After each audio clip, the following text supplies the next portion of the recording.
Hello, everybody. This is your daily real estate practice question. So let's go into this. The question reads as such: which of the following is an essential element of a valid contract for the sale of real estate? So we have to work based off of what the essential elements of a contract are. So we'll go over those in a second, but let's go through the answers first and see if anything pops out at us. So, A, the price based on a certified appraisal. Well, we know that there has to be consideration of some sort, but that's pretty specific. But we're going to actually mark that as a maybe, because maybe that's consideration, right? Signature of the listing broker. B, is that required for a valid contract of some sort? That isn't. Okay, so we're going to cross that off right away. C, offer and acceptance. Yeah, really like that one. We know that's an essential element of a contract. D, social security numbers of the buyer and the seller. Well, you could purchase property in the United States of America without having a social security number. People do it all the time. You do not need to be a legal citizen or resident to purchase real estate. We actually have certifications in real estate that actually allow for internet, that specialize in international property selling. So people do it all the time is the bottom line. You could be an investor, an entrepreneur. You could be someone who is a business owner. You could just be an individual who wants to have property in the United States, and you live overseas. You don't live in the country. You are not a resident. You are not a citizen. You are not going to have a social security number. So let's dissect the price based off of a certified appraisal and offer and acceptance. So what are our essential elements of a contract? Our essential elements of a contract are competent parties, consideration, okay, offer and acceptance,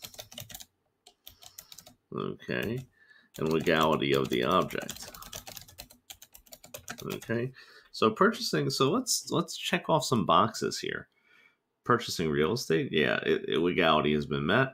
Offer and acceptance. That's one of the answers. It's there. So that's kind of probably going to be the one that I'm going with. But we also have consideration. So what we have to do is figure out which one is not the best answer, right? And there's nothing that lends itself to competent parties, okay?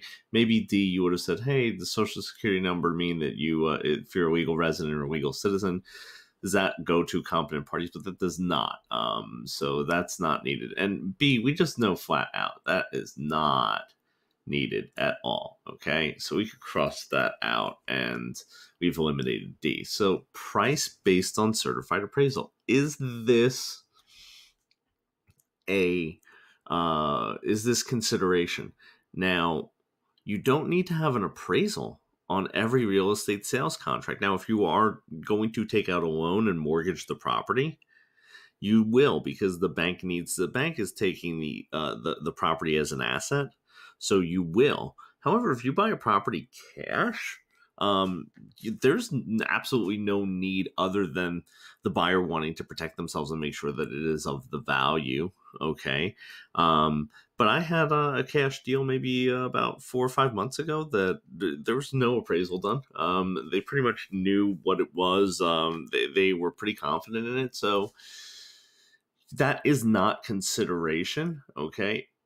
That is not consideration at all. Also, sometimes there's going to be real estate contracts where, the consideration could be different.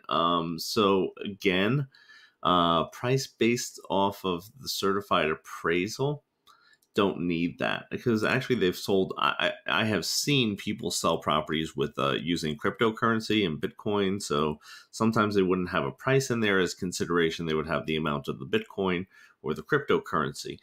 That's getting into the woods and thicks of it deeply. However, C, offer and acceptance. That's the answer right there. I mean, clear as day.